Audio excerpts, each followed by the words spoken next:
If a gun appears, it will be fired. A simple principle of storytelling that anyone could tell you is named Chekhov's gun, but that isn't the entire picture. The term was coined by the short story author Anton Chekhov for the sake of illustrating the stream of information needed to create surreal worlds in little words. He said that if the gun isn't going to be fired, it shouldn't be hanging there. In other words, if it isn't relevant to the story, don't mention it. It's beautifully simplistic, but also complex when put in contrast with the converse that therefore everything in a story must have some meaning. Such reasoning might work for a short story, but definitely not for a novel. There are far too many tiny details in Tolkien's writing for all of them to have some greater meaning than to just describe the shape of a river, and as such, this logic leads to misunderstandings. Fans of any work pull out small details and construct an idea of where they think the story is going, and this happens naturally with the creator of the story leading the audience to the conclusion they have in mind. But if the fan assumes that everything is important, they end up with an incompatible image of the story. For example, the angels in Evangelion exploding into crosses. There isn't a reason for them to do that, Hideaki Anno just thought it was cool. And then we have the Fate series. Fate is complicated, and I don't have much hope of being able to understand it, much less explain it in its entirety within the runtime of this video. I mean, I haven't even started my research as of writing this intro, and as somebody who has only watched Fate Stay Night Unlimited Blade Works, Fate Zero, Fate Apocrypha, Season 1 of Fate Extra Last Encore, Lord Elmoy II's Case Files, The Garden of Sinners, Fate Collide Liner, Prisma Ilia, Fate Stay Night Heaven's Field, Today's Menu for the Emiya Family, and 2 episodes of Carnival Phantasm, I think it's safe to say that I am no expert. On the hierarchy of Fate fans, I am but a humble viewer that is aware of the secrets that taunt me from just beyond the screen, and yet I've never reached out to obtain that arcane knowledge. Until today, because I have a question.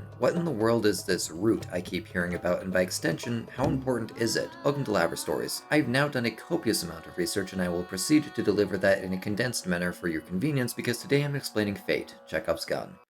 Defining the root is actually very easy. Basically, it's a wealth of souls that hasn't been born yet or that have died and returned to the root. In this sense, it can be considered the pre- and afterlives, but more importantly, as the root contains the whole of human existence and experience, it also possesses all knowledge of past, present, and future possibilities. As such, being able to touch the root and then understand it would be the equivalent of attaining the power of a god. Maybe. Nobody that has touched the root has ever returned to the world, so there's no way to confirm what happens to them. Needless to say, nobody is capable of understanding the root in the first place. It's impossible, but that also only makes it more alluring to the Magi. The Magi are the magic-using characters we all know and love. Rinto, Saka, Shiro, Emiya, Wafer, Velvet, pretty much every relevant character in the Fate series, and while that sounds simple, it really isn't. The main goal of the Magi is to make the impossible possible, so logically the root itself is the most glorious of pursuits, and not only because it's impossible, but because the root contains the truth, and if a mage acquires that, then they overcome impossibility. Or in other words, they could then use magic. Which is an important note. Mages don't use magic, they use magecraft. But then what in the world is that? Well, put simply, magecraft is the ability to do anything that science can do without having to care about how it was done, although that isn't to say it doesn't have limitations. The results of using magecraft must be something that exists or that can be created within the physical laws of the universe. So magecraft can create a horse that grows a horn, but it cannot make a unicorn. But the real problem for the Magi is science, which aims to explain reality, and as such it naturally destroys the concept that magecraft operates on, mystery.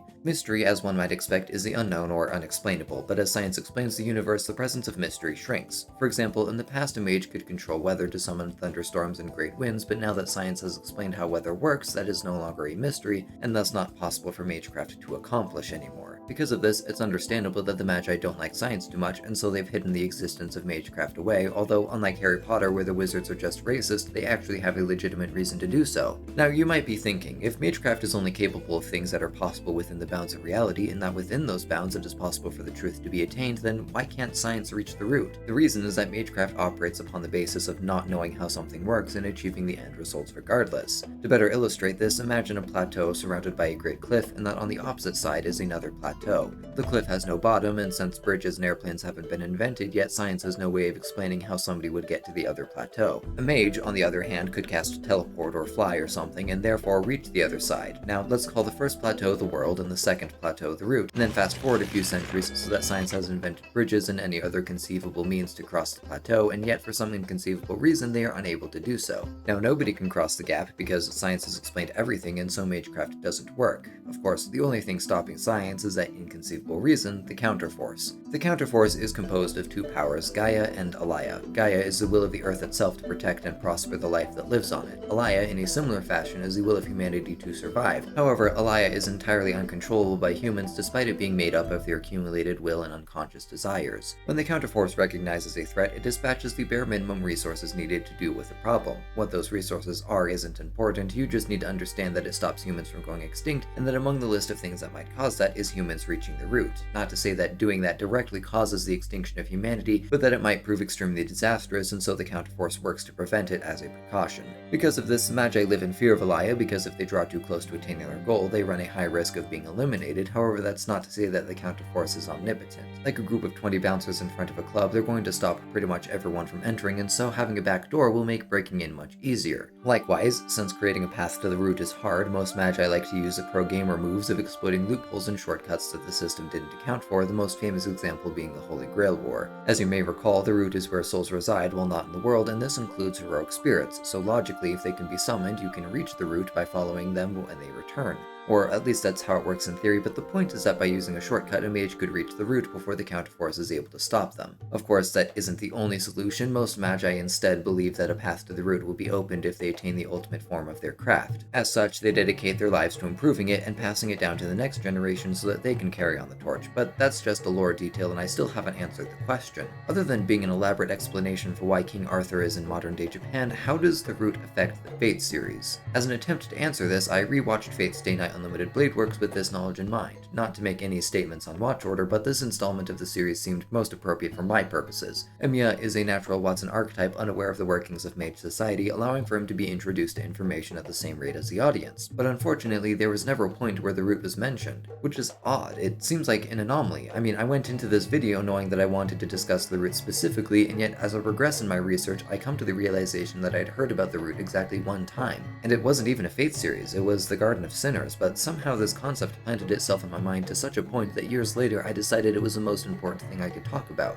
And now I'm here wondering why the root exists. Is it a Chekhov's gun, or is it just another extraneous detail? I think it's the former. I really do think that, partially because I've had to explain so much just to get to this point, and I would hate to end the video on such a moot note, but also because I think that Fate could be building up to something big. The majority of the series that I've seen all have several shared elements between them, but one of them stands above the rest in defining what makes Fate so good. And it's not the waifus, the deep lore, or even the super cool ufotable animation. It's the strong reliance on moral themes. Whether it's justice, self-sacrifice, power, megalomania, acceptance, friendship, or something else, these ideals that are embodied by the key characters of Fate form the backbone of their respective stories. It's what makes the Holy Grail War more than another battle royale, but there is one theme that, while it doesn't draw attention to itself, is omnipresent. It's something that I'm going to call struggle. In storytelling, characters can be outlined by archetypes, and in visual mediums like comics, manga, movies, or anime, it has become very common for that archetype to be expressed in the designs of the characters. The tall man in the cape that says "evil is my middle name" walks into the room, and nobody doubts that this is the villain, and that whoever is fighting them is a hero, because we as viewers have the implicit desire to see that somebody is right and that somebody is wrong. This idea underlines most, if not all, stories, but for the Nasu-verse it isn't always so clear. Just because you're correct doesn't mean you're right, and the best way to demonstrate that dichotomy is to look at where I first learned about the root, the Garden of Sinners. Yes, this is still a Fate video, just stick with me. In the episode Paradox Paradigm, we have the clearly identifiable villain who is trying to get to the root, and one of his opponents is the mage Toko Ayuzaki. The problem, however, is that Toko isn't fighting because the villain is trying to reach the root, or because he did things she deems to be immoral, but simply because he endangered someone she cares about. But then, why dedicate several minutes of a 2-hour episode to explaining the root if it didn't impact the hero's motives? Obviously to illustrate why the villains were doing what they were doing, but more so the answer is struggle. Usually the heroes and villains are in direct opposition with each other, but when it comes to pursuing the root, all magi are equal. This is the underlying basis for struggle, and it is very important for Fate because it means that there are no villains, just magi trying to do the same thing.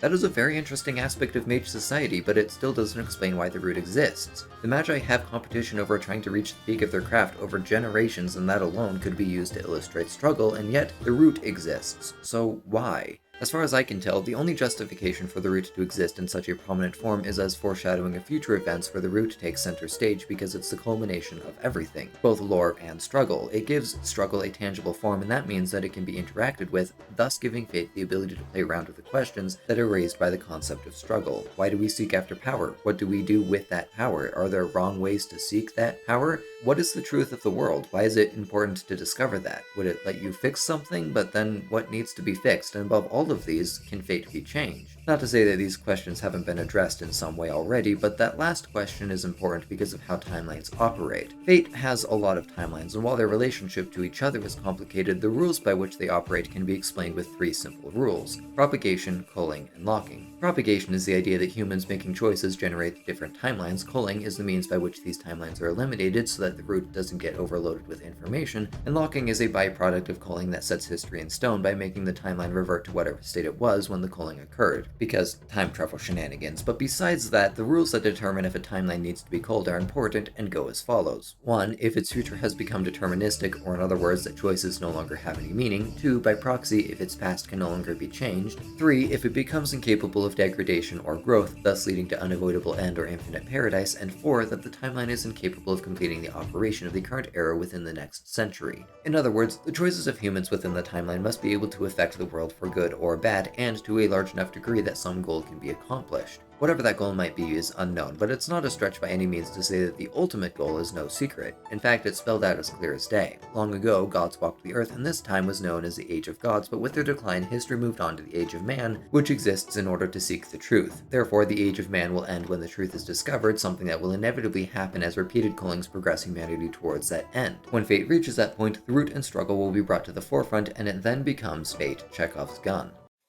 Stories here. As you may have noticed, Lab has done the fun thing where they've decided where they think the story is going based on some cherry-picked information. That isn't to say that they're inherently wrong, there just isn't any confirmation, and additionally, no evidence to the contrary has been provided. And there could be a lot of that because I've only talked about half of the Nasuverse. There's this entirely different thing called Tsukihime.